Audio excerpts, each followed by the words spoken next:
Back in September, following an inventory of all licensed and registered gaming machines on Guam, Rev Tags had revealed that approximately 135 gaming machines owned by Guam Music Inc. were without proper documentation.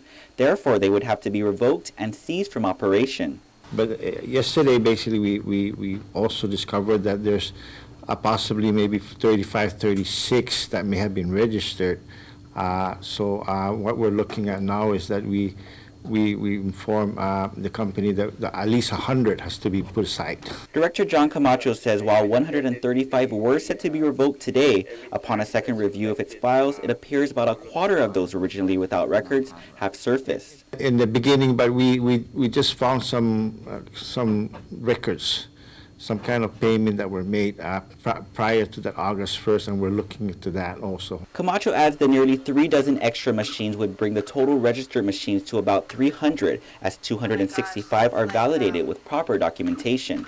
They're claiming that there's more than what we have that they basically registered. Our point here is that we need records, we need documents. 453 Symbolics and Liberty machines originally were recorded within DRT's system. Along with verified 265 Guam Music machines and the possibly 35 or 36 more, Atlas Amusement has 53 registered machines as well. Camacho, meanwhile, says the biggest challenge is going through documents, most of which are over a decade old. And while Camacho says the goal is simply to ensure that DRT is following the law, it's the interpretation of the law that may very well revoke not just 100 machines, but possibly all of them.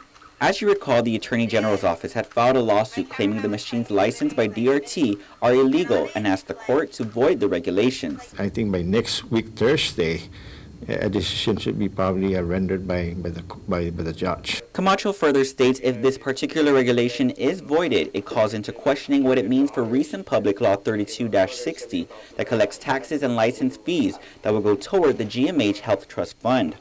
We just have to wait for the decision of the court, and then we'll see what we will do afterwards. Camacho, meanwhile, says DRT staff will be going out today to the different establishments to ensure the machines are licensed and registered are in fact the only ones operating. Reporting for Guam's News Network, I'm Ken Quintaniza.